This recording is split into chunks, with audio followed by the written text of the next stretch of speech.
We're ready to start, Sean. I'm gonna do a countdown.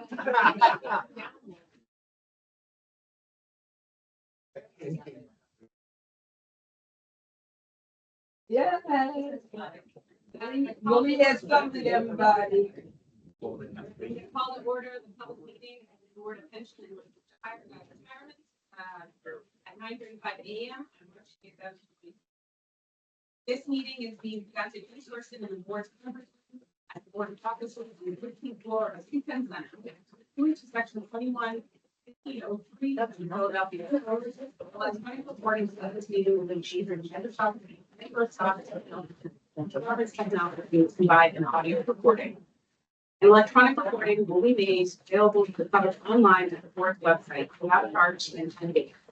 Please note that you consent to such recording by attending, participating, or speaking at such meeting. First order of business is to adopt the procedures for the board meeting. So moved and seconded. The rules of the order that the board has approved and used for virtual meetings and in person public meetings. The purpose is to help ensure that accurate and complete audio visual recordings of the meeting occur to comply with the code's requirements. The so moved and properly seconded. Any discussion? Hearing none. Brian? Rashida? Marcia? Abstain. Paul? Approved. I wasn't here. This is not. Oh, good. Oh, approved. Okay. Sorry. I'm thinking of the minutes. I had myself. Andrea? Approved. Lily? Sarah? Sorry. Carol? Motion carries 8-0. Puzzled. Always ahead of the curve. Moving on to the second agenda item, the minutes of the meeting. Yes. February 27th. Adoption of the minutes of the meeting of February 27th. Moved and properly seconded. Any discussion? Brian? Rashida? Marcia? Paul? Approved. Andrea? Approved. Lily? Approved. Tara? Approved. And Carol? Approved. Moving on to the third item of business, which is the consideration of 121 pension applications and 55 withdrawal applications. Motion so moved and properly seconded. Any discussion? Hearing none. Brian? Rashida? Marcia? Approved. Paul? Approved. Andrea? Approved. Lily? Approved. Sarah? Approved. And Carol? Motion carries with an 8-0. Moving on to the fourth agenda item, application for service-connected disability benefits.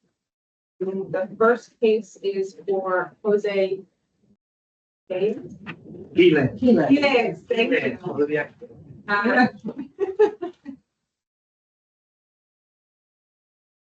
So, the application for service-connected disability benefits for Jose Giles.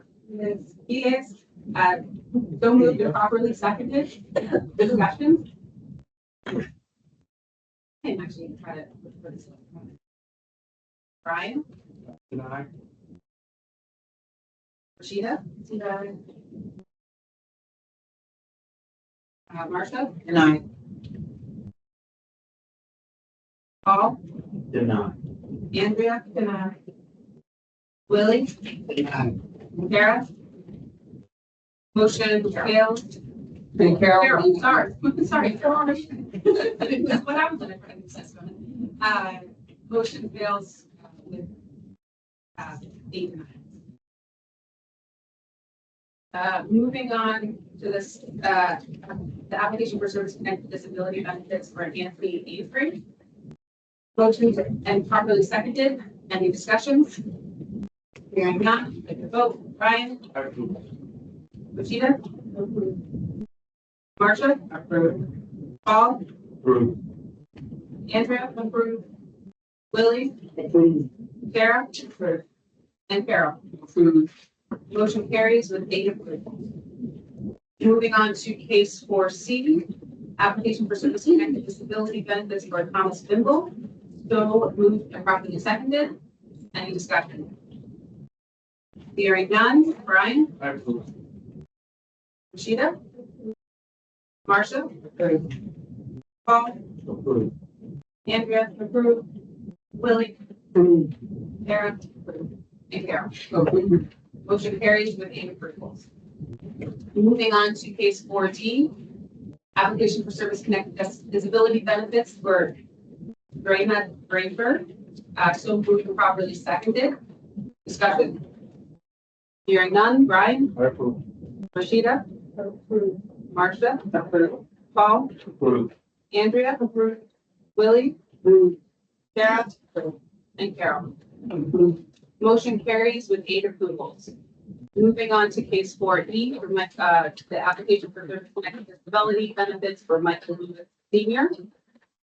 Motion and properly seconded. Discussion. Hearing none. Brian, I approve. Rita, Martha, Approved. Paul, Andrea, Willie, Approved. Sarah, Approved. and Carol. Approved. Motion carries with 7 approvals and 1 denial. Moving on to case 4E, application for service connected disability benefits for Carl Marable. So moved and properly seconded. Oh, F, sorry. Okay. Yeah. Thank you. 4F, application for Charles Marble. So moved and properly seconded. Discussion? Brian, I approve. Rashida, No. Marcia, Approved. Paul, Approve. Andrea, Willie, Approved. Sarah, and Carol. Approved. Motion carries with 6 approvals and 2 denials. Moving on to case 4B, the application for service connected disability benefits for Arsenio Perez. So moved and properly seconded. Discussion? Brian, I approve. Rashida, Marcia, Approved. Paul, Approve. Andrea, Willie, Approved. Sarah, and Carol. Approved. Motion carries with 8 approvals. Moving on to case 4H for Constance, for the application for service connected disability benefits for Constance Perkins. So moved and properly seconded. Discussion? Brian, I approve. Rashida, Marcia, Nine. Paul, Approve. Andrea, Willie, Approved. Sarah, and Carol. Approved. There is a tie, right? Yeah, a tie, so 4 chair votes to deny, motion fails with 5 denial and 4 approval. Moving on to case 4I, the application for service connected disability benefits for Jessica Roseberry. So moved and properly seconded. Any discussion? Brian, Denied. Rashida, Marcia, Denied. Paul, Andrea, Lily, Denied. Sarah, and Carol. Nine. Motion fails with 8 to 9. Moving on to case 4N, the application for service connected disability for Wow, okay, 4J, the application for service connected disability benefits for Clarence Alexander. So moved and properly seconded. Discussion? Hearing none. Brian, Denied. Rashida, Marcia, Denied. Paul, Denied. Andrea, Willie, Denied. Sarah, and Carol. Nine. Motion fails with 8 to 9. Moving on to case 4K, the application for service connected disability benefits for Akima. Thank you. So moved and properly seconded. Discussion? Brian, I approve. Rashida, Marcia? Approved. Paul? Approved. Andrea? Approved. Willie? Approved. Sarah? Approved. And Carol. Approved. Motion carries with 7 approvals and 1 denial. Moving on to case 4L for Gilbert, the application for service-connected disability benefits for Gilbert Hamilton. Moved and properly seconded. Discussion? Brian? Rashida? Marcia? Denied. Paul? No. Andrea? Willie? Denied. Sarah? And Carol. Denied. Motion fails with 8 denials. Moving on to case 4M, application for service connected disability benefits for Daniel LSCI.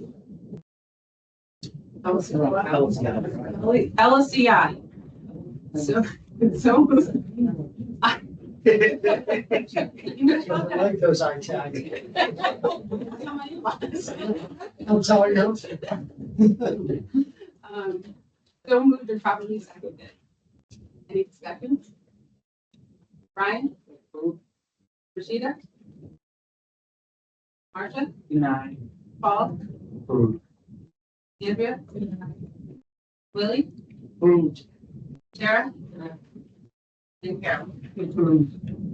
We have a tie. Board chair votes to deny. Motion fails with 5 denial and 4. Moving on to case 4N. Application for service connected disability benefits for Tracy Roth. So moved and properly seconded. Discussion? Hearing none. Brian? Rashida? Marcia? Denied. Paul? Approved. Andrea? Willie? Approved. Sarah? And Carol. Approved. We have another tie. Board chair votes to deny. Motion fails with 5 denials and 4. Moving on to the last, not the last case. Sorry, case 4O for Adrian Smith. Application for service connected disability benefits for Adrian Smith. So moved and properly seconded. Discussion? Brian? Denied. Rashida? Martha? Denied. Paul? No. Andrea? Willie? Denied. Sarah? Denied. Motion fails with 8 denials. Moving on to case 4P, application for service connected disability benefits for Wayne Cooksey. So moved and properly seconded. Any discussion? Brian? Rashida? Martha? Paul? Approved. Andrea? Approved. Lily? Approved. Sarah? And Carol? Motion carries with 8 approved. And that leaves agenda item 4, correct? Moving on to agenda item 5, old business. We have 5A, the case projected hearing.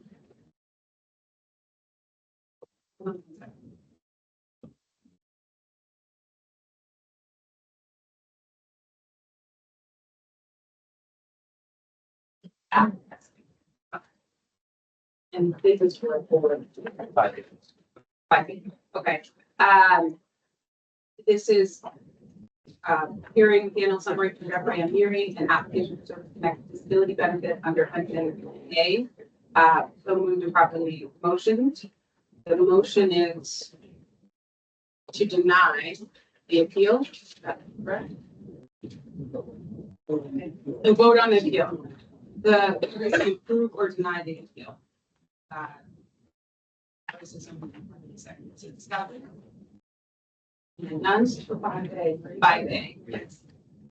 Ryan? I approve. Rashida? Marcia? Denied. Paul? Approved. Andrea? Willie? Approved. Sarah? Carol? Approved.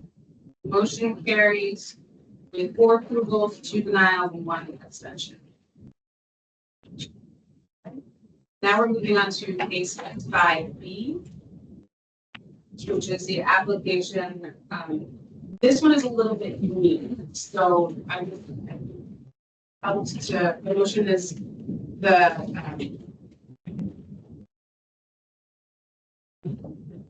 okay, so this is an appeal by 2 beneficiaries to not allow a 3rd beneficiary to revoke that 3rd beneficiary's previous waiver of his right to his portion of the ordinary death benefit. As that right to revoke the waiver is built into the code, the board voted to deny the 2 beneficiaries. This appeal followed. So the motion is to grant or deny the appeal. So moved and properly seconded. Discussion? Hearing none. Brian? Denied. Rashida? Marcia? Denied. Paul? Denied. Andrea? Willie? Denied. Sarah? And Carol? Denied. Motion fails with 8 denials. That concludes agenda item 4.5. We are now moving on to new business. The first order of business is the medical panel RFP. We're actually going to, executive director until the agenda. We'll do that. So, but for now, I want to, John, it's present the medical panel or. Thank you very much. Good morning, everybody. Good morning. As you know, the board has seen a dramatic increase in the number of service-connected disability applications over the past few years. This has meant, besides the need for hearing panelists, that we also need additional medical doctors to be able to see these applicants when they come in for both the co-medical director and the medical practice funds. The board added MES solutions last year, and even with that has been successful, we can still use additional doctors. We issued a new RFP late last year, and we received 1 response. That response came from a company named Leidos, which is a Fortune 500 company with holdings in aerospace technology and, relevant to our discussion, healthcare. They entered this space with the acquisition of TC Management in 2016. TC Management has been a provider of occupational health examination services since 2000. With that acquisition and the additional growth since then, Leidos is now the largest provider of such examination services in the United States, with offices all over the country. They currently hold contracts to provide medical disability examination services with the VA, Department of Labor, U.S. Railroad Retirement Board, and HHS. Locally, they acquired IMX Medical Management Services, which was headquartered in Malvern, with an office in Ballard, Kidwood, and they would be the ones primarily providing us services. The office in Ballard would be helpful because we do have a number of folks that are coming in via car, and parking at some of the center city locations we currently use can be costly or difficult, especially if mobility is an issue. As this was the only one, and this appears to be a qualified candidate, staff is recommending that we add Leidos to our stable of medical providers for both co-medical director and medical panel. Yes, this one we did not actually have something on. Yeah. So this is a staff purely a staff recommendation, much as we did with MES solutions. I have a question. Certainly. So, in terms of their, the lineup in terms of position, do we know how many, say, for instance, orthopedists, how many psychiatry people, psychiatrists they actually have on their, in their purview? We actually did include a listing of that, and that is in the materials that were distributed, I believe, that Okay. along with our pricing sheet. They did include the number of doctors they have on site there. So they specialize mostly in orthopedic and scene. They had, let's see, 1, 2, 3, 4, 5, 6, 7, 8, 9, 10, 11, 12, 13 orthopedic Okay, that's, on staff. all right. And they also, we're also seeing obviously additional folks, the neurological, psychological, psychiatric services, and they provide those as well. And their pricing is very much in line. It looks like they basically matched MES's pricing or came down a little bit from it in most cases. Do we know who else is utilizing their services in the immediate area? Do we have any? I do not know. I don't have that information. I can certainly get that information Okay. and provide that. Well, public and, if there are any other local companies from a reference perspective? Yeah, that we did ask for, and they provided a number of folks that they worked, but they did not provide anybody locally. Okay. So When did their cancellation policy? they're canceling, they have a cancellation. We asked them to try and match what we have currently. They requested that 14-day cancellation or 24 hours or less, no show.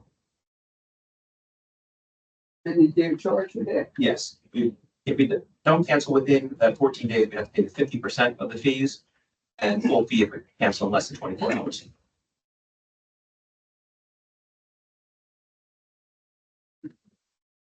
Do we want to vote on it today or are we? Okay, we'll follow up on the references. Okay. Anyone, you already shape? I'd like to. When would the effective date of the contract be? We could get them contracted as soon as possible, but there's no rush on it. We do have providers in place currently. We obviously would like to have an additional one, but there's no rush on this one. We can wait until June. Yeah, but we're gonna go through that RFP process. We will. Hire somebody. That's my work. The name of the one respondents. Can we only respond? And, we had issues last We year. got 4 RFPs in the last year. This is the only response we got. Right. So I get your question, but these companies, I, individual practitioners don't do the work. They just don't. and I guess we can give them feedback, I guess, if they're not meeting our expectations and standards. But I would like to hear who's using them and what kind of feedback they'll get on that. If the references are really terrible, we don't always have to go through the whole. That's true. We can give them the RFP, but not give them the bid. Okay, should I make a motion? I do. I'll make the motion to adopt staff. I'll second. Okay, motion did and properly seconded. Any more discussion? Hearing none. Brian, Gita, Marcia, Paul, Andrea, Willie, Sarah. Motion carries with 8 approval. And moving on to the next RFP for trustee elections. All right, thank you again. So, as you are aware, 4 trustees of the board are elected by members of the civil service, generally in non-pandemic situations, that is every 4 years. It is the last election took place in 2021, meaning that the next election is slated to occur this year. We issued an RFP at the beginning of the year for trustee election services, and we received 3 responses. Those were from True Ballot, and Election Services, and Election Record doing business as Yes Elections. True Ballot, who previously provided these services to the board in 2004, 2012, and 2016, came in with the highest bid of $135,000, $141,000. And while they did provide services adequately in the past, one issue that has been raised is that the principal who was involved in making sure that last election was successful did leave to actually form MK elections. In discussions with True Ballot, they were very clear that they were not fans of the board's desire to have the ballots collected and counted here. They preferred to have it all done at their headquarters in Pleasant, Maryland. When it was pointed out that the board would wish to have it done here, they were, that's actually the point when they made it clear that they weren't sure that they were the best candidates for this. MK elections, as I said, the principals from that came from True Ballot and worked on the 2016 election and were known to staff as being the main drivers of why that election was successful. They came in with a bid of $99,122, with a guaranteed not to exceed price of $108,000, with the assumption that we won't need more than 25,000 ballots. Again, MK elections did successfully run the election in 2021. Despite the pandemic issues, and staff was very impressed with how that was done.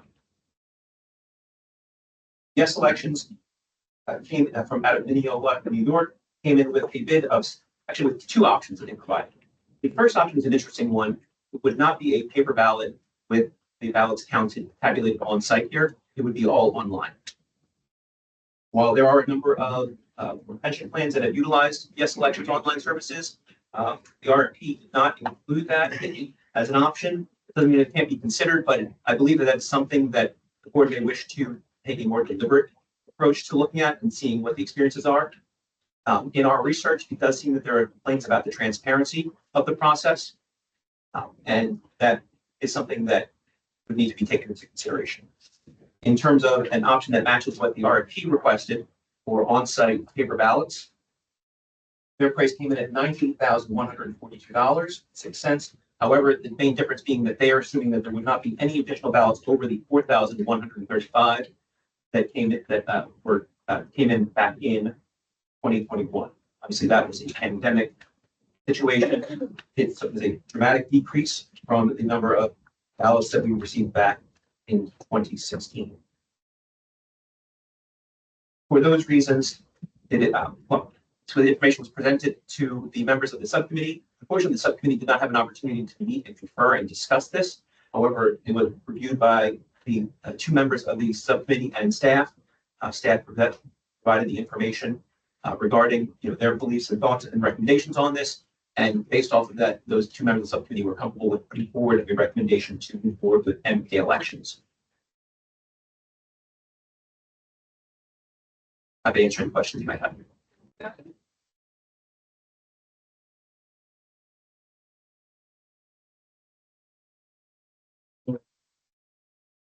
I want to make a motion that we, I make a motion to approve staff recommendation that we have in pay action to do the, election to the trustee, to do the election to the trustee, upcoming election. Any discussion? Hearing none, we'll take a vote. Brian? Rashida? Martha? Paul? Andrea? Oh, Christie? Billy? Sarah? And Carol? Approve that, that we get a room. The silence zone This out. indicated that something was. Motion carries with 8 approval. So then we are on to. So you have a couple of education conferences in there. You see the Mass Financial Services Office. June 2nd to the 4th in Columbus, Ohio. And Thursday, that would be for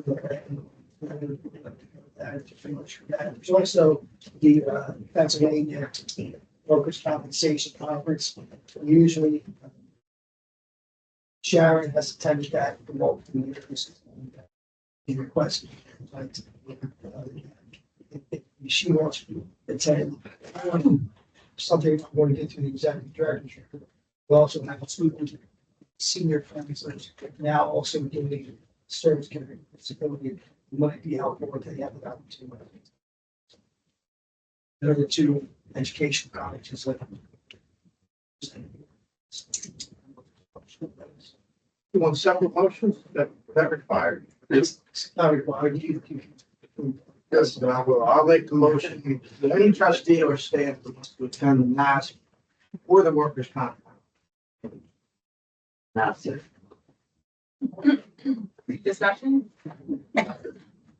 Hearing none, we're going to vote. Brian? Rashida? Martha?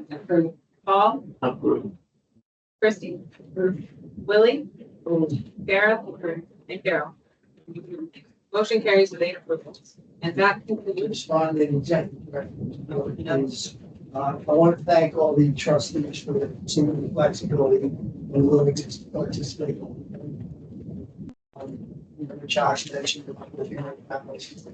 number of cases in general that results in an increase in the panels and the field of course court also. So thank you all for being willing to attend. We will be trying to get a more definite schedule going forward, particular days, times of the month. So just stay tuned for that. Second thing is that we do have two new pension accounts, which I alluded to earlier. They started on March 17th. It's Keita Thomas, who came to the IRS, and Brian Chapman, who came from Streets / Crossing Guard. Doing very well.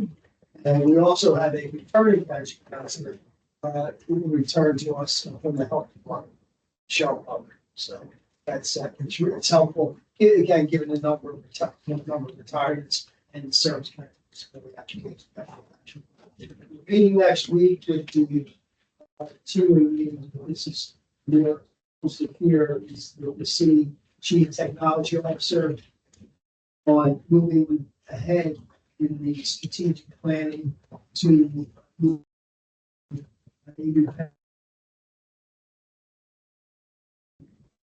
start to engage more regularly on that.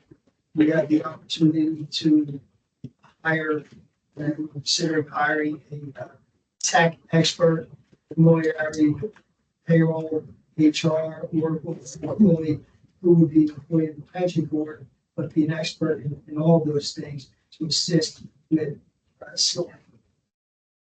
focusing on selecting, helping us select and identifying what's available that would be compatible with what us as the end user of HR payroll. So, and then as we get further in the process, Brian volunteered, showed an interest in being involved with trustees. So it's exciting. It's exciting. It's a big project. Something that we look forward to moving ahead. So this will be a big deal. Getting this on the baseline stuff. It's been very nice. So then we can do like RFQ, find out what's out there. Forward from there. So far as expenditures, except for possibly hiring an expert, probably real expenditure.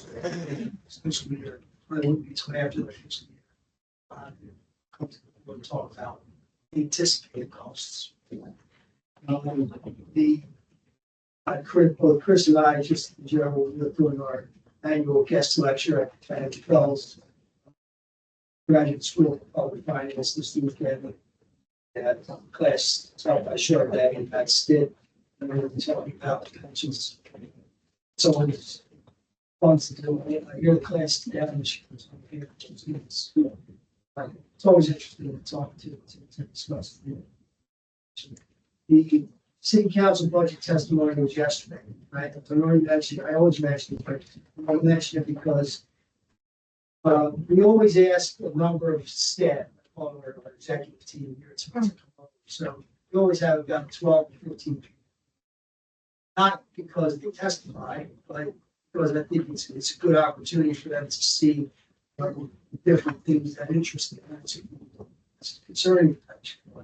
But Councilperson Gilmore Richardson, yesterday, who we've worked with before, in a statement, thanks the pension board, thank the trustees, specifically thank the pension staff for all their great work. It was very, very nice comments. In fact, there were no negative comments yesterday, all very positive comments. But I simply pointed out, just to add that, so everything we do here is not perfect, but I think this office is probably one of the best run in the city and most responsible in the state. We've tried to reach out to other public pension funds with different questions throughout the country. You can't get anybody on the phone. Really, you can't. Federal government, if you try to get your pension, you're waiting 10, 11 months to get your pension. In the meantime, they'll anticipate and give you half your pension.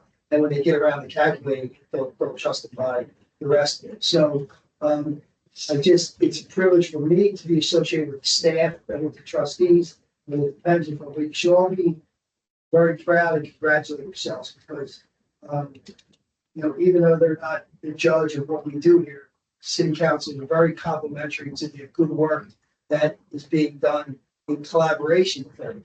There's been various mayors and the trustees It's been the municipal unions. It's been city council. It's been even the state legislature when it comes to the sales tax. That's a true collaborative effort that has made this increase the funding of this fund 20.6% over 8 years. And that's, you cannot find another public pension fund in the country, state or local, that has had this sort of improvement, this sort of progress. We've had other funds, Allegheny County, that's recent, which is Pittsburgh. Allegheny County has reached out to us. This is going to meet with representatives from Allegheny County because they want to try to adopt some of the things that this fund has done to do. Not all of you were here, and Kyle, you were here. Some of you may remember, there was a special pension commission powered by the state that was going to take over this fund. And I was counsel to the board back then. I remember it. They're not confident they can even run this fund because of the complexity of it, let alone taking it over. They backed away from that without any recommendation, any blueprint for improvement. It's this board, this board, in collaboration with all the stakeholders I mentioned, that created a plan to improve the health. There were doubters at the time who thought that could happen, but it has happened. And even in volatile market situations, you remember Pew did the analysis with their consultants, and not that they're always right about everything, but when they did their analysis, they projected that even in negative market environments, health of the fund would improve. That's because of the sacrifices that the employees made with the additional contributions, that increase in the sales tax, and all those additional contributions. In FY 2022, sorry if I'm taking too long, this is important. FY 2022, when the market returned, it was from 9.6, close to 7%, 6.9%. The fund still paid down 3.1% of the unfunded actuarial liability, and the funding percentage increased over 2.2%. So that's proof of what Pew said, that even in a negative market environment, the fund improved. I recently asked Chiron to take a look at what if there was a 0% return in the next 2 fiscal years, and you've seen their stress test, things that help. But they said even if 0% FY25, FY26, they would expect the fund to improve. That's because of the additional contributions that the fund gets paying down that UAL. The GASB 67 report shows that since 2016 reforms, over $2 billion in net pension liability has been paid off. That is an incredible accomplishment. $2 billion in 8 years paid down to that tax. That's really pushing the through. So you should all be very proud of it. Remember your members or your constituents or anyone else ask you about the pension fund. If there's a complaint about our work, we're correct. That's one thing. We're going out to it, we'll help people. But as far as the help and fund, you should really, take pride in that. And if anyone asks you about the fund, just don't be shy about that. It's really, it's a historic accomplishment. Great legacy. Good job. Don't fund the UAL, don't forget that. It is. Say that to you, like, Rob, you do that? I'll talk to him later about it. You'll be here. I'm sure he's confident that you will. I will. Great work. That was it. All right, thank you. So that concludes agenda item 6. So we're moving on to agenda item 7. When you move to the litigation frame, is going back to did we talk about the papers conference up there? So We did not. let's make a motion as the trustee of staff on the. Yeah. Conference. It's good. You know why we didn't talk Why about we it? didn't talk about it? At least. Oh, is that why? But let's not talk about it. No, that's not talking about the wait. Oh, there go Billy. Thank you, Carol. Yeah, if anyone wants to make that motion for the papers.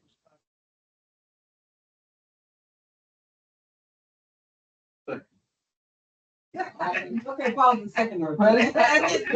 Obviously. Motion and properly seconded, discussion? None? Okay, vote. Ryan? Peter? Paul? Billy? Kara, Carol. Motion carries with eight. Right, so that concludes agenda item 6. So now I can move on to agenda item 7, which is the review summary. Good morning. Normally, there's not a lot to report, but we had 4 new appeals in March alone. And we're gonna have 10 cases in CCP.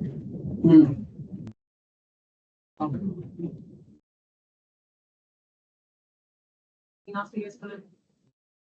You don't have a question? Thank you. So I believe that concludes the meeting. Can I get a motion to adjourn? Okay, seconded? Second. So moved. Okay, and any objections? Hearing none, meeting concludes. Thank you all. So now we're going to do for a comment. Strategy for a comment, you guys would back in. So it's 10:16 with 10:21.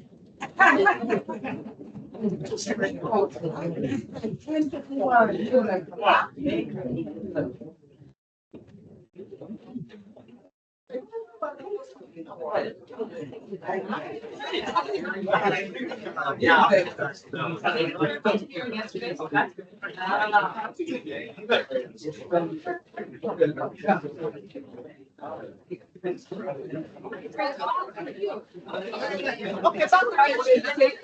Thank you.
Calling to order the, Well, the first one. deferred compensation plan committee meeting on March 27th, 2025 at 10:28.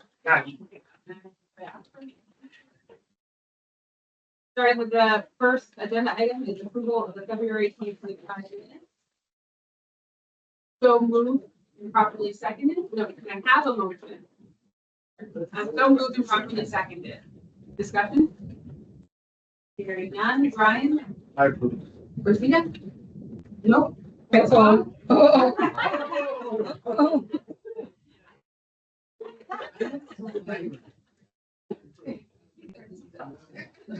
Mark? Okay. Paul? Approve. Christie? Thank you. Willie? Approve. Thank you. Tara? And Carol. Approved. Motion carries with 7 approvals and 1 abstention. Moving on to the second agenda item, deferred compensation plan update and activity report. Bring it over to Chris. Thanks. Good morning. Two quick announcements. Nationwide scheduled to do their annual plan review next March. And pending on all we know is our final data will be going to get to a performance of the year next month, which is subject to all that data that's following. That will cover the activities. Good morning, everyone. The deferred compensation plan February ending asset balance was $2,107,033,500. That's 1% less than the month of January. In terms of participants that have account balances, the total at the end of February was 26,703. That's 117 more than the month of January. Participants contributing is 20,332. That's 51 more than the month of January. New enrollments, significant number of new enrollments in the month of February. You'll see Brad and Christina and Sean, and of course, they all delivered 314 new enrollments. This is phenomenal for a month of February. Just want to recognize that we could not do it without the board trustees and departments, support and collaboration. And I know Brad will be going deeper on the success story of the new enrollments in the month of February in this report. The 401A asset balance was $4,860,130. It's around a little less than 1%. Plan participants is at 1,468, which is about 2 more than January. Philadelphia Parking Authority, 649 total participants. We did receive two new enrollments in February, and Housing Development Corporation, 48 enrollments with, 48 participants with 0 enrollments.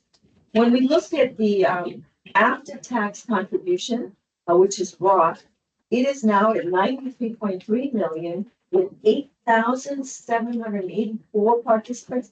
That is 150 more in the month of January. And when you look at the utilization, it's 33%. It is growing in leaps and bounds, and it continues to be a popular option, especially for those in the age 30, 39, and 49. In terms of percentage contributions, there's 2,916 participants. That's 80 more than the previous month. The penetration is at 14%. Call volumes did drop in February. It's now, we did receive and handled 2,611 phone calls. That's 579 less than the month of January. And when you look at online accounts, for the first time, we have hit 80% of the account balances of participants. 80% have set up an online account, which is very good at 21,354 participants. Happy to answer any questions. Not, I'm going to pass it on to Brad for the service activity. Thank So, one question for, agency. Are we in contact with them to see like the membership, are they updated or the Yep. members join? Yeah, absolutely. Okay. Quick, so we're often the new enrollments, great numbers. Why? Because maybe we want to keep it going. Why such a big number with new enrollments? So new enrollments, I think, number one, I think the city's hiring a bunch of new people and we're participating in more and more new employee orientation at the department level. For example, the last 6 months, we've been adding to the airport, new employee orientation on a regular basis. They've been averaging an employee orientation every 2 weeks. So we're going there on Monday. The police department is bringing a new hire class every 6 weeks. So we're going there. Sean's been added to the crossing guards, but they hire new people, the crossing guard new employee orientation.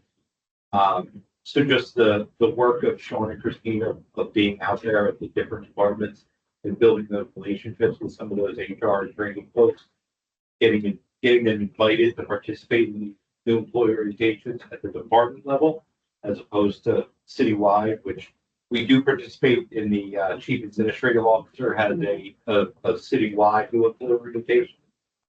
It's a great program, but it's a lot bigger and a lot more information. So a lot of times the department level can be a little bit more productive, if you were, in terms of people actually. Yeah, that works. And you should be at every notification. That's when you're going to get them. We know that uniforms are on that for years, and our numbers, I think, show that. If there's any department that's not doing it, getting them on the way to the door, you're helping the member. I don't care about nationwide. The member is, that's what you got to get. You know what I'm saying? Absolutely. So you should be at every department orientation. The only thing I would say, I'm pushing back on the unions because one of the things that I see that was happening is when that happens, members don't go down to the union hall to sign up for benefits.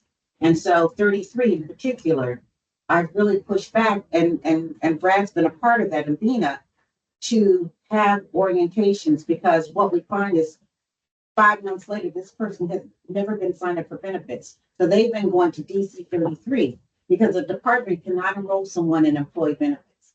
And so we really have to kind of get that message across to members that they really need to go to the union hall. The same for DC 47. They do it in the same way every 2 weeks. 33 does it now every 2 weeks, and so does 47, because that's where we can capture them if they stay the whole time. So one of the things I did get feedback about is some of the members aren't staying the whole time for orientation. So I need to follow up with that to understand why members aren't staying for the entire orientation, to really hear all aspects of what the offerings actually are. So I'll follow up on my side about that. So that 47 is the whole, we say for the whole Yeah, 35. 5, 6 years, but we've been doing it for a long time. Yes, you have. Yeah, and they just start doing They're it. just starting. Our numbers is consistent, because I'm there to encourage. Yes. Yeah, it does help. And currently, And yeah, I do that too.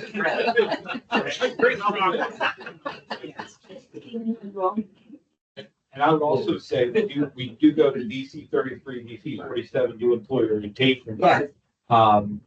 It's interesting because we'll see people at the departmental employee orientation, and then we'll see them at DC 33, DC 47, or the other way around.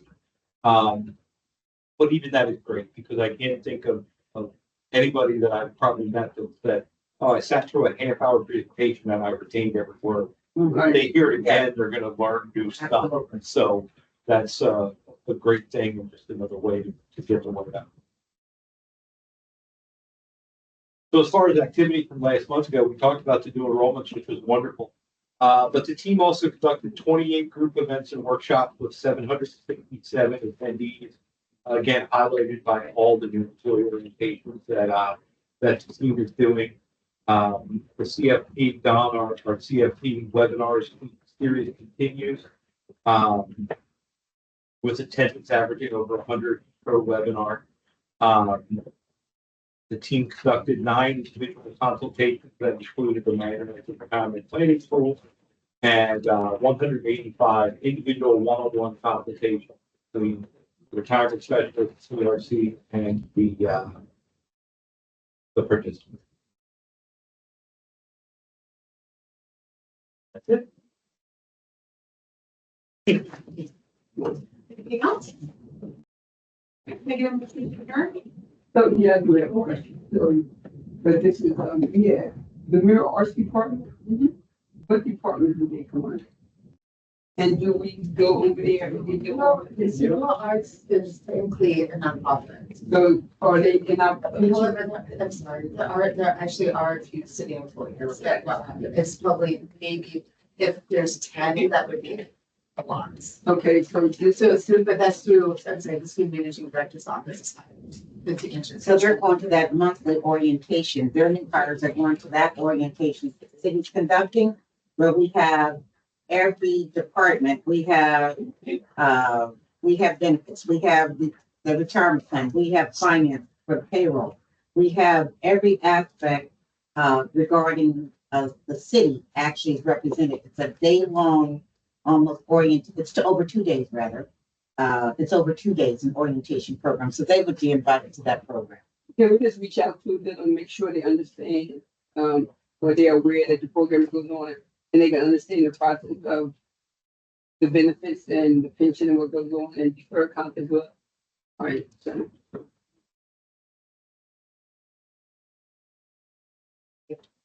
Thank you. Thank you. Motion to adjourn? Why can't make the motion? Motion to adjourn. Okay, so moved. Oh, Any objections? Willie moved. Brian seconded. Any objections? Hearing none, motion is carried. Meeting is adjourned. Thank you very much. Everybody. See you next month.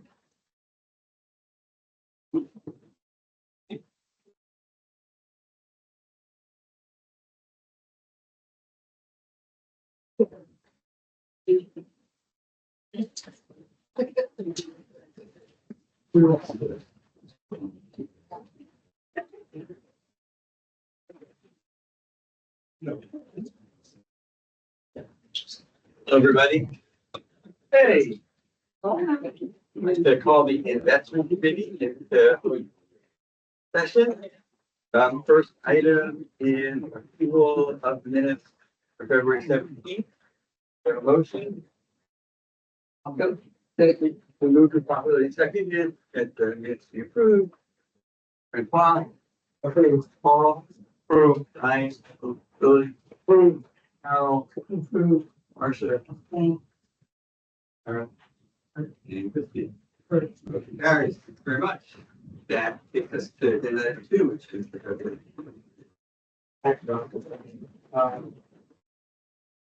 So the plan in February had a positive month and a benchmark of 1 basis point. These compared to benchmark.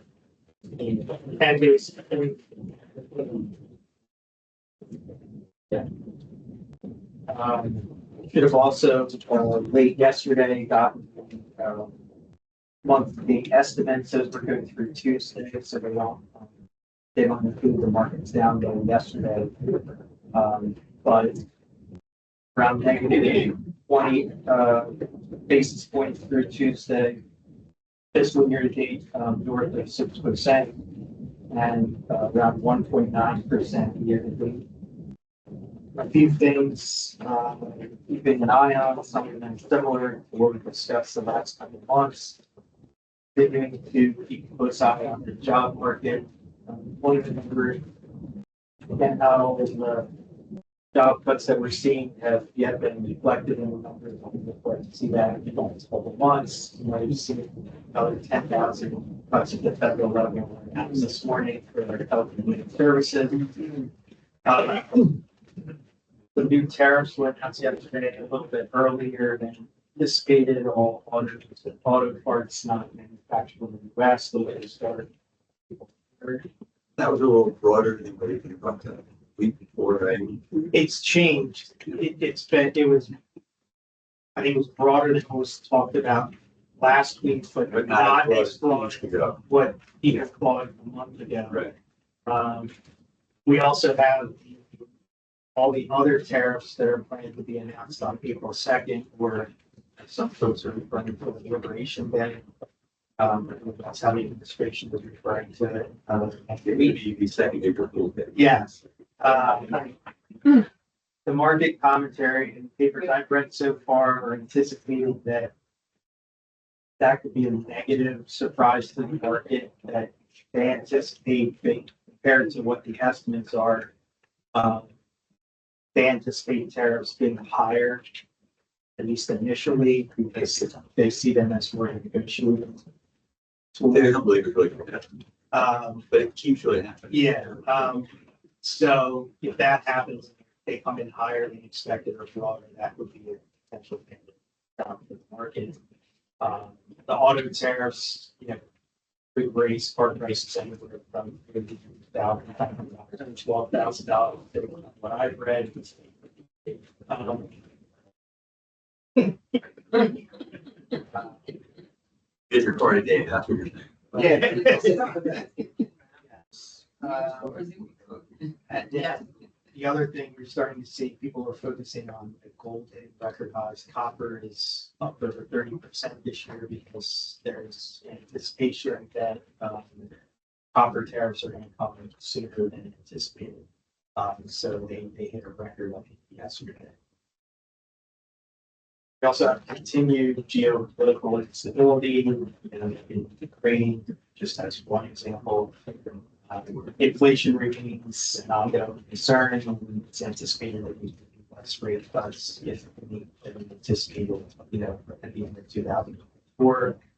And we have a rising, rising risk of recession based on. But on the good side, it's going to be that. So.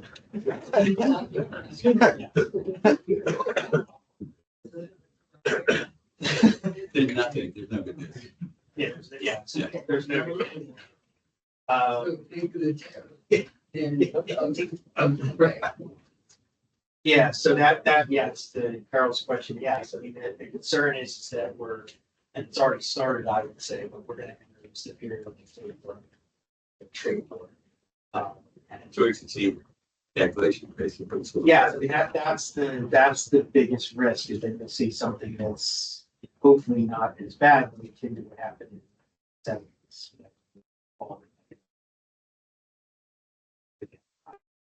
Rising prices, and that's the hardest, quite frankly, for the Fed or government to get around.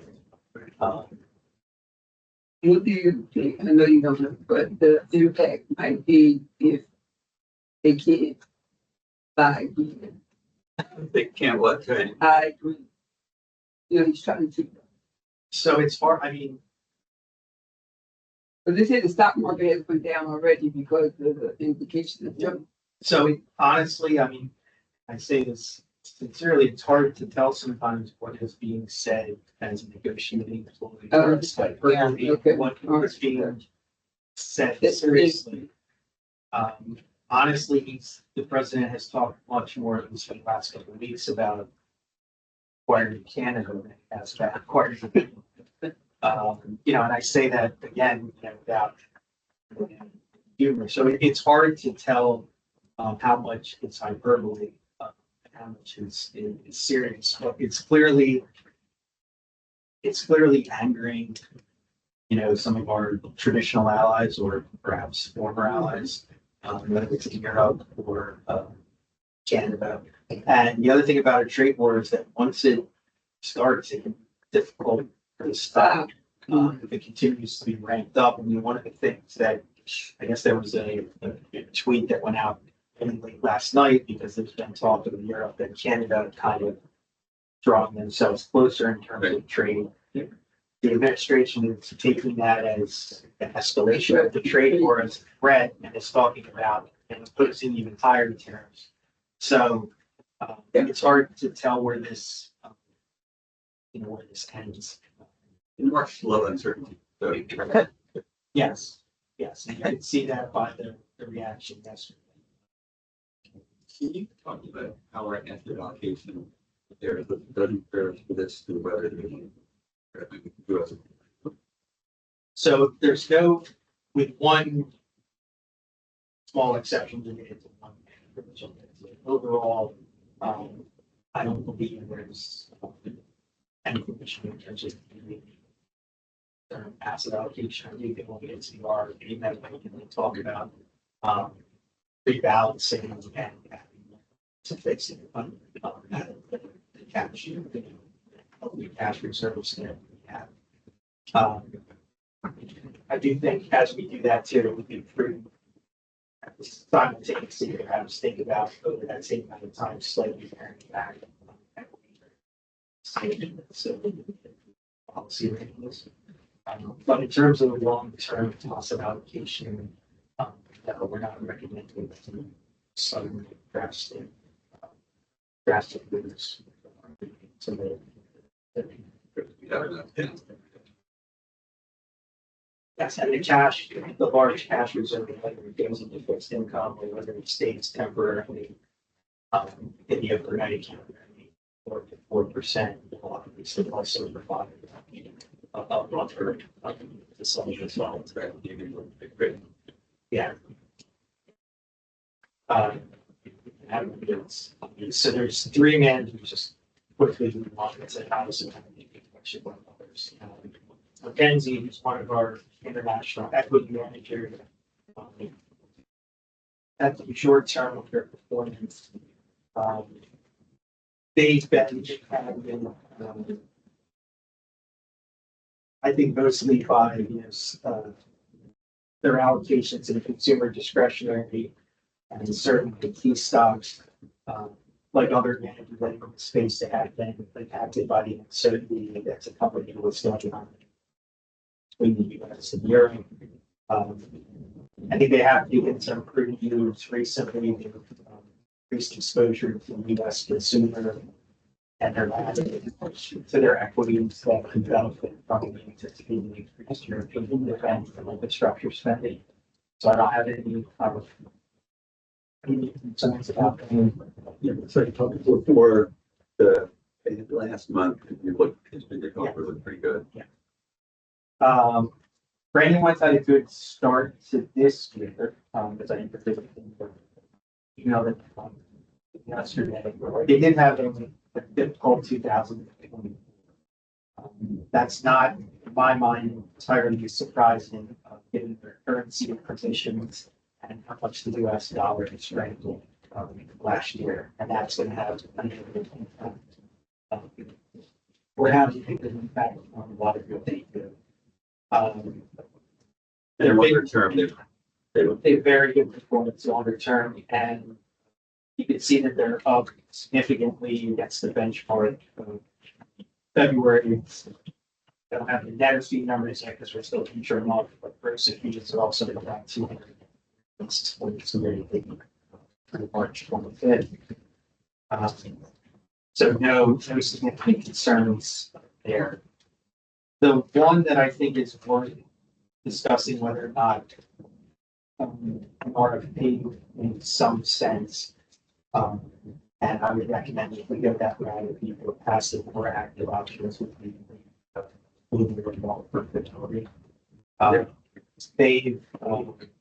They've struggled in our minds, or it's not in our minds, but it's not, but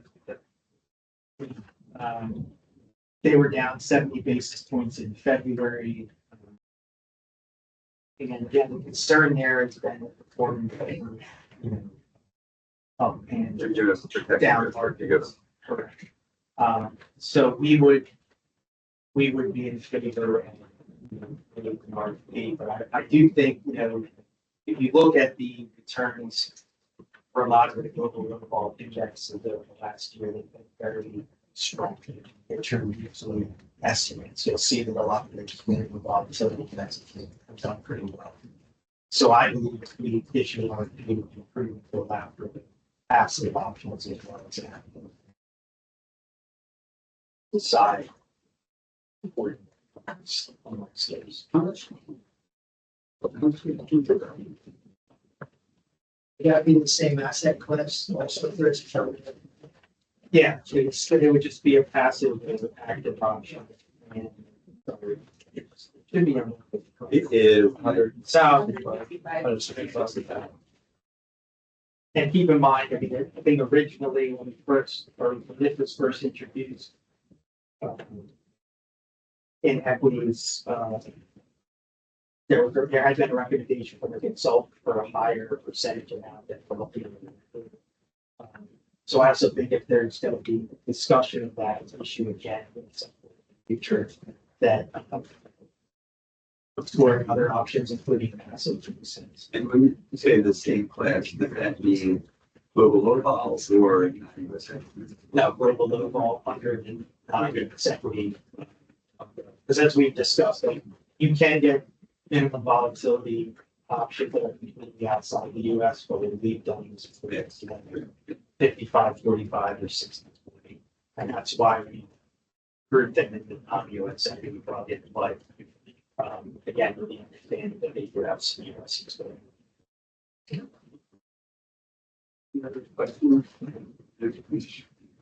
And so folks are okay if we need An action or chamber this for an art. But if you raise the issue, then yes. I move that we should RFP based on staff recommendation. probably seconded, overall for the block. Paul. Proof. Ryan. Billy. Proof. Carol. Approve. Marcia. Approve. Motion carries. You. That's the action. First, I just have a question. I think Reuters had a story about the presidency of China scheduling meetings with Mercedes, BMW, and Qualcomm.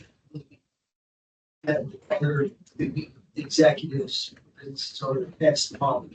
Part of that is because a lot of companies are now doing business in China. I don't know if it's all the time. Is there a concern if China will be stepping in, having to step in our place? Is that, you looking at anything on that? Or- It's a huge concern. Obviously, right? They've done it in Latin America, Africa, for sure. Okay. Parts of Europe. Parts of Europe. So yeah, I mean, it is a concern and you have a real change, at least for now, it may be long term, to just kind of like overall, like the traditional structure that people have gotten used to for the last 20, 30 Really years or two. yeah, it's fracturing in ways that I don't think anybody completely understands. So you're right. On one hand, there are a lot of companies pulling out of China, at least as it relates to the US, but other countries, may be more welcome to that. Right, to your point. So yeah, anytime you think about any new international investment or whether it's an increase in equities or bonds or certainly private equity, that's something we're definitely keeping. How, I guess I would say the worst case, the baseline, best case scenarios have kind of changed. Each one of them, you have to make your own kind of assumptions about what those geopolitical alliances are. It's interesting that our president came out and said that, allies would increase tariffs for European and if they decided to work together to try to cure it. Still, countries are going to be somewhere because China, of course, will step into that. It's a lot of lost business. This country should be big. It's concerning as to whether they'll be able to make it up. And I would say too, what's interesting is that I think you don't just see kind of the traditional like Democrat, to political, traditional Democrat, Republican fracture on issues. Like I saw an interview the other night, clips of an interview the other night that actually was on Fox where the person asking the president questions was very good, at least in her tone and her questions about how he was dealing with Canada and actually made the point in the questions that he seemed to be treating, maybe not seemed to be, he was negotiating part of Canada than he was with China. So I would argue not all this criticism necessarily, some of it's obviously more public coming from one side, but you're starting to see criticism that it's a little more public. on both sides, in terms of how some of these negotiations are going. On page 9, the Atlanta Fed, you can see the GDP forecast has dropped off significantly. So it's a good graph to kind of show how these policies are.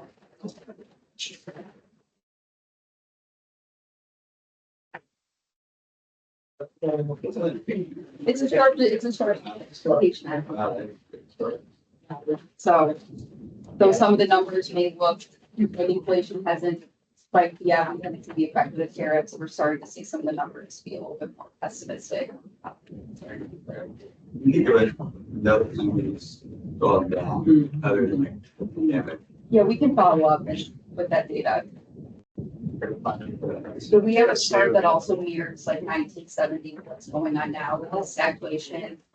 Like the comparisons, it's not in this deck, we'll just follow up with it as well. It's pretty scary how close they're correlated. So we can follow up with that information. I mean, what happened? Yeah. This kind of consumer spending is what, if we're gonna go into it. Or both. Oh, That's really what. Yeah, that's the biggest experience that you have. Fall off with consumers, then prices and interest rates are higher. We only got out of that early in the 80s because interest rates were jacked up almost 20%. Folks, I mean, my parents always talk about when they bought their first house, they were 17, 18, 19% range. We've looked at parents that were mid to low single digits. They really have low rating. Right, yeah, we've had right, it's like 2.5. So we'll see that again. don't 5 times as high. Right. And even getting up to 7. Has hurt tremendous, right, because folks have just, they're just not. So imagine if you triple that, go 2.5 times, well, that's going to make a certain difference for all of us. If you don't get out of this, 7. Yes. Right, I mean, Oh, that's all about. That's right. that's a different case. So with decades. Decades. And arguably, still, and I would argue, it still hasn't been worked.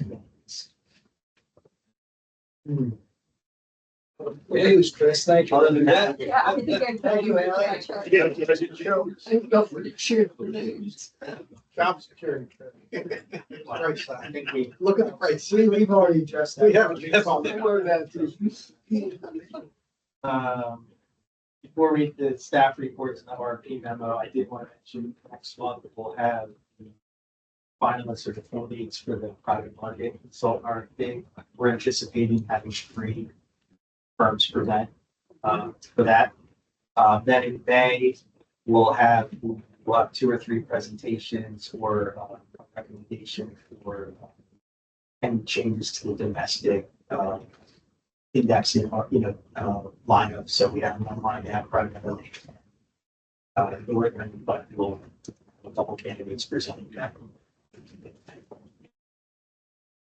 The securities lending, 107,000, 125 1, 124,014, year to date, 55.57 billion since the program began.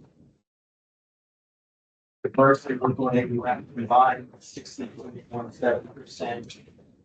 Versus, extending 1154.67. Now, the 60 because the lower the decrease is that. Yeah, we haven't changed, so it's just, well, there's a couple of things, so there's the obviously the markets, but then the other thing is, we have a high cash balance that we took, and this doesn't yet reflect March, but we did get more money to at the end of the year, or late last year. Basically, that just blows everything else's percentages. So you're gonna see probably even more next month, but it's not a reflection of. So for any pool of managers, look at it. Yeah, it will probably be even next month because. As we know, no change, no managers outside of that rebalancing. Cash, there's been no changes, no terminations. This number is based on pension board management, not the whole city management, right? And then the upcoming meetings is April 24th and April 22nd. Last,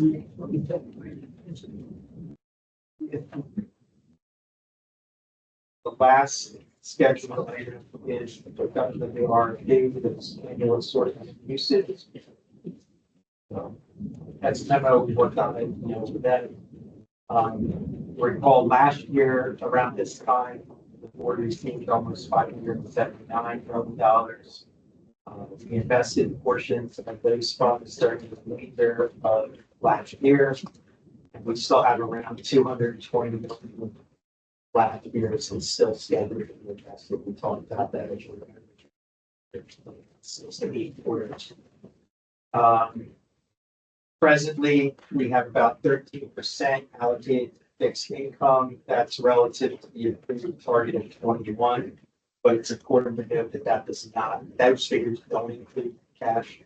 If you include cash, which we use as a proxy or a substitute for fixed income, then that 13% is really not. You can see that reflected in the footnote. As I mentioned earlier, cash is paying right now roughly 4.2% of the approximate. And on the 14th of March of this year, we received a little over $560 million. So we want to talk about how we should allocate that remaining 200 million or so from last year.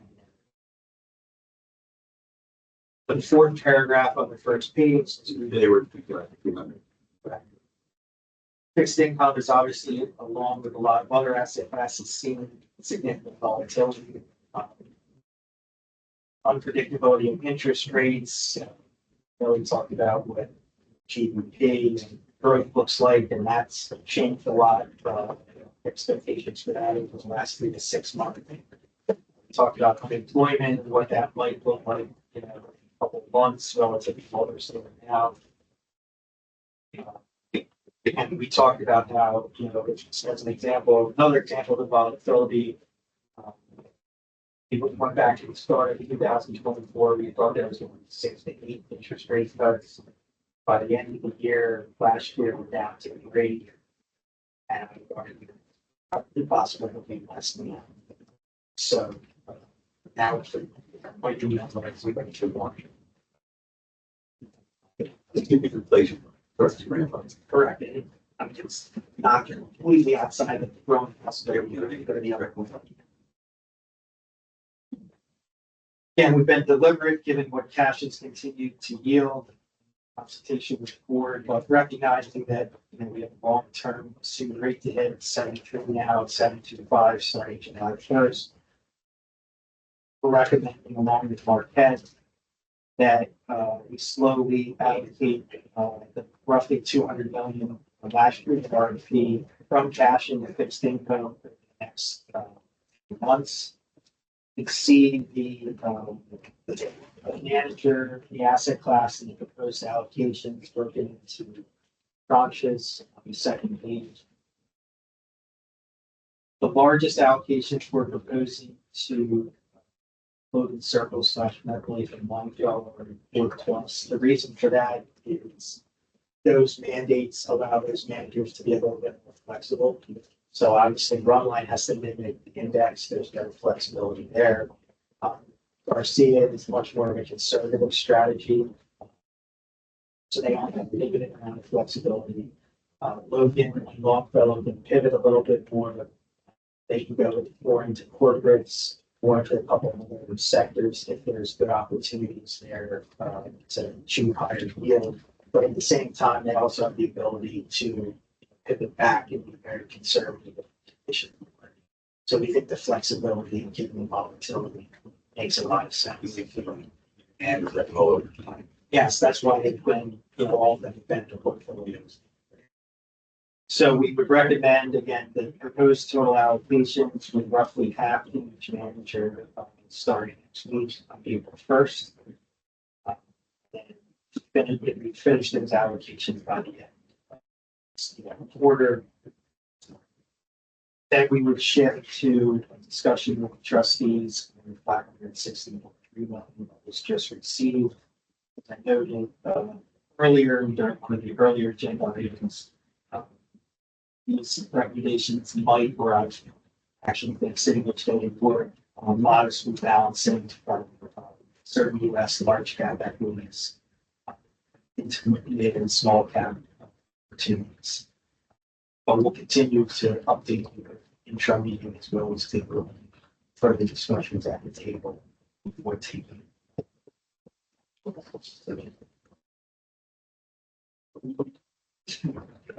Yeah, so just in the half to all of them, Give half of what's, so. yeah, what's proposed. Yes, we would give 10 million to Garcia on April 1st, 5 million to Ron, 35 each to Longfellow, Circle, I think it's just under half.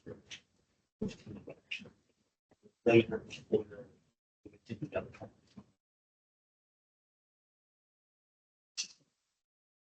So half now and half.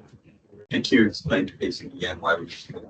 Yeah, we want to be deliberate again. Cash is serving as a reasonable proxy at this point for fixed income.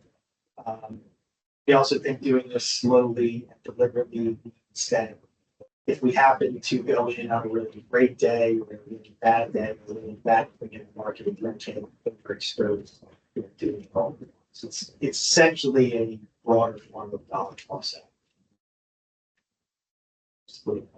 Take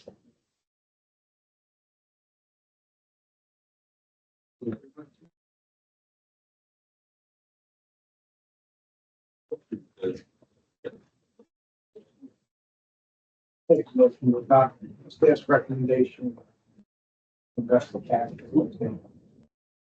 Second. Robert seconded. Wow. All. Right. Billy.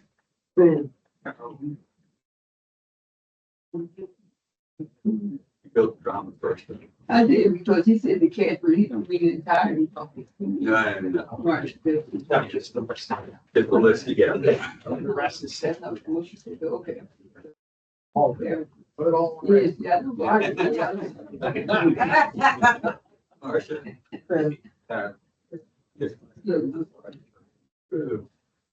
New business. The old business. Your turn, once we finish adjourn, I'd like to call the full board after the session. There are motions to approve the very best committee.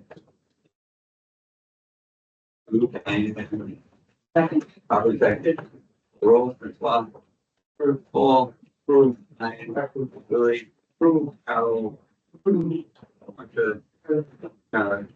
Christie.